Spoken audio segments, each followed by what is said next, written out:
नमस्कार। मेरा नाम भाऊ तोरसेकर। आप देख रहे हैं प्रतिवाद। दोस्तों, पहले दौर का जो बंगाल का वोटिंग था, वो होने के बाद सारे के सारे देश के पत्रकार, मीडिया वाले, एनालिस्ट परेशान है कि इतना नाम कट गए वोटर लिस्ट से, फिर भी इतना बढ़िया और प्रचंड वोटिंग कैसे हुआ। 93%। सब चौंक गए और इसका खुलासा कोई भी नहीं कर पा। बड़े बड़े एनालिस्ट है, सेफोलॉजिस्ट है, वो भी समझ नहीं पा रहे कि अरे 91 लाख, 91 लाख अगर वोटर लिस्ट से नाम काटे गए तो इतना परसेंट वोट क्यों बढ़ रहा है? वोट तो कम होना चाहिए।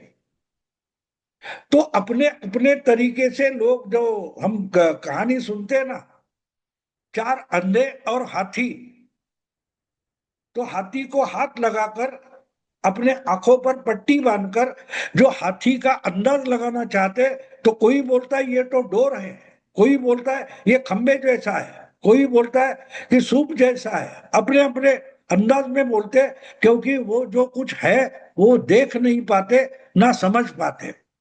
सारे के सारे सेफोलॉजिस्ट या एनालिस्ट है, उनकी वही हालत हो गई है। वो समझ नहीं पा रहे कि क्या हुआ है। और फिर जब ये नहीं होता तो कोई मोदी का करिश्मा देखते, मोदी के झालमुड़ी खाने में करिश्मा देखते, कोई गंगा में नौका की सफर करने वाले मोदी का करिश्मा देखते, कोई ममता का करिश्मा देख रहा है। लेकिन सच्चाई जो सामने है, वो देखने के लिए आपकी आंख खुली होनी चाहिए। और आंख खुली होने से भी बात नहीं चलती, आंख, कान और दिमाग भी खुला होना चाहिए।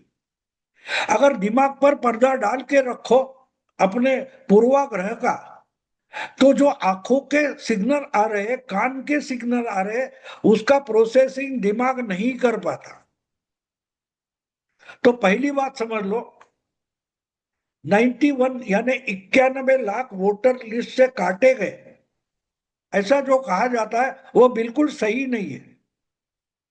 जो जब जहां तक मैंने ढूंढ लिया है, तो जो मरे हुए थे उनके नाम काटे गए, जो एडजुडिकेशन वगैरह वगैरह करके कुल मिलाकर 27 लाख वोटर काटे गए। वो छोड़ो, लेकिन वो भी बात छोड़ो, मैं सिंपल लॉजिक आपको बताता हूं। आज तक क्या होता था? पहली बार हम बंगाल के वोटिंग में सुन रहे, पहले दौर के, कि कोई बड़ी वायलेंस, हिंसा की घटना नहीं घटी है। एक भी हिंसा की घटना नहीं घटी है जिसमें कोई मरा है, कोई दो चार बम फटे हैं। इतनी मारामारी हो गई कि 10-15 लोग अस्पताल में ट्रीटमेंट लेने के लिए भर्ती हो गए। ये आम बात होती है बंगाल के चुनाव में। और कल तक, यानी पहले दौर का वोटिंग खत्म होने तक, हर कोई हर कोई विश्लेषक यही बता रहा था कि बंगाल के चुनाव में तो हिंसा होती रहती है, वायलेंस तो बंगाल के चुनाव का चरित्र है। हम सुनते थे ना, कल परसों तक, 23 अप्रैल तक, हर विश्लेषण में हम बंगाल का चुनाव मतलब वायलेंस, ये सुनते आए। तो अचानक ये क्या हो गया कि हर जगह वायलेंस नहीं हुआ, गिने चुने दो चार कुछ घटनाएं हुई, और उसमें भी बड़ा कुछ नहीं हुआ। ना कोई मरा है, ना कोई 10-12 लोग जख्मी हुए। ये कैसे हुआ? ये चमत्कार है। और एक बात समझनी चाहिए कि जब ऐसा कुछ होता था तो ईवीएम उठाकर भगा ले गए, कई बूथ कैप्चरिंग हुई, एक भी घटना नहीं है। और उससे भी अजीब बात यह है कि हमने एक बूथ पर भी रीपोलिंग, एक बूथ पर भी, एक मतदान केंद्र पर भी चुनाव आयोग ने रीपोल की घोषणा नहीं की है। यानी जहां जहां वोटिंग हुई पहले दौर में, वहां का सब वोटिंग शांततापूर्ण हुआ, लेजिटिमेट हुआ, धांधली या गड़बड़ी नहीं हुई। मैं मानता हूं कि बंगाल के चुनाव में यह सबसे बड़ा करिश्मा है। ये सबसे बड़ा चमत्कार है कि एक भी, जो कोई 50,000, 25,000 या 70,000 बूथ है जहां पहले दौर का वोटिंग हुआ है, वहां एक भी धांधली नहीं हुई, जिसकी कंप्लेंट नहीं हुई। और एक बात बता दो कि 90 लाख लोगों के नाम काटे गए, ममता दीदी सुप्रीम कोर्ट तक दौड़ती रही। 23 अप्रैल से मैं बोल रहा हूं, आज तारीख 28 अप्रैल है, और कल 29 अप्रैल को दूसरे दौर का वोटिंग होने वाला है, लेकिन मैंने एक भी वीडियो नहीं देखा कि जहां कोई बंगाल का नागरिक या मतदाता कंप्लेंट कर रहा है कि देखो मैं जिंदा हूं और वोटर लिस्ट में मेरा नाम नहीं है, इसलिए मैं वोटिंग से वंचित रखा गया हूं। ऐसे कहने वाला एक भी इंसान मैंने तो नहीं देखा है। तो 90 लाख काटे गए, 90 लाख काटे गए, इसका जो तमाशा चल रहा था वो सरासर झूठा नाटक था। कुछ धांधली वोटर लिस्ट में नहीं हुई है। अगर होती तो जो ममता की साइड से बोलने वाले पत्रकार है, चैनल है, मीडिया हाउस है, उनमें कोई ना कोई तो बता देता, देखो देखो ये लोग एक फैमिली के हैं, और एक फैमिली के होकर भी उनमें से 4 लोगों को वोटिंग का चांस मिला है, 2 लोगों के नाम काटे गए, उनको वोटिंग से वंचित रखा गया है। ऐसी कोई भी खबर अगर किसी भी चैनल पर नहीं है, जो मोदी के घोर घोर विरोधी माने जाते हैं, ऐसे भी पत्रकार ऐसी खबर लेकर कहीं से भी नहीं आए। इसका मतलब वोटर लिस्ट में काटे गए नाम सरासर झूठ थे, बोगस थे। और इसलिए जो काटे गए वो सही है, तो जिन्होंने वोटिंग किया है वो भी जेन्युइन वोटर है, सच्चे वोटर है, किसी को भी वंचित रखा गया, ये बात सरासर झूठ है, सरासर झूठ है। और इसके बावजूद 93% वोटिंग हुई है, उसका मतलब समझना जरूरी हो जाता है। अगर इतने लाखों वोट काटे गए, मानते 10-12% नाम जो ओरिजिनली थे वोटर लिस्ट में, 10-12% वोटर के नाम काटे गए, उसके बावजूद वोटिंग का परसेंटेज बढ़ा है, तो क्यों बढ़ा है ये समझना बिल्कुल जरूरी है। तर्क से और लॉजिक से समझना जरूरी है। इसके दो कारण हैं, नाम काटे जाना और उसके बावजूद वोटिंग परसेंटेज बढ़ना, प्रतिशत बढ़ना। उसका लॉजिकल कारण समझना जरूरी है, ऐसे मैं मानता हूं। ये बढ़ना, वोटिंग का परसेंटेज प्रतिशत बढ़ना, इसमें ही इस चुनाव का पूरा करिश्मा और चमत्कार समाया हुआ है। अब आप देखिए, वोटर लिस्ट में किनके नाम काटे गए, कुछ शुरू में 50-60 लाख, 58 लाख वगैरह जो मरे हुए हैं, जो उस पते पर रहते नहीं है, ऐसे नाम काटे गए। इसका मतलब साफ है। और इसके लिए ममता को तकलीफ थी, तृणमूल कांग्रेस पार्टी को इसी की तकलीफ थी कि जो मरे हैं, अपने पते पर रहते नहीं, उनके नाम काटे जाने से अन्याय होता, ये ममता दीदी का कहना था। अब क्यों कहना था? क्योंकि उसी वोट पर ममता दीदी के गुंडे वोटिंग करते थे। बूथ कैप्चर करना, बूथ में बैठा हुआ जो चुनाव आयोग के लिए काम करने वाला कर्मचारी है, वो तो बंगाल का ही था, ममता दीदी का लॉयल था। तो गुंडे और कर्मचारी मिलकर ये सब कांड करते थे, और उनको बंगाल की पुलिस संरक्षण देती थी, सुरक्षा देती थी कि आराम से करो, हम है, कोई देखने वाला नहीं, कोई फोटो लेने वाला नहीं, कोई रिकॉर्डिंग करने वाला नहीं, जो जो धांधली करनी है करो।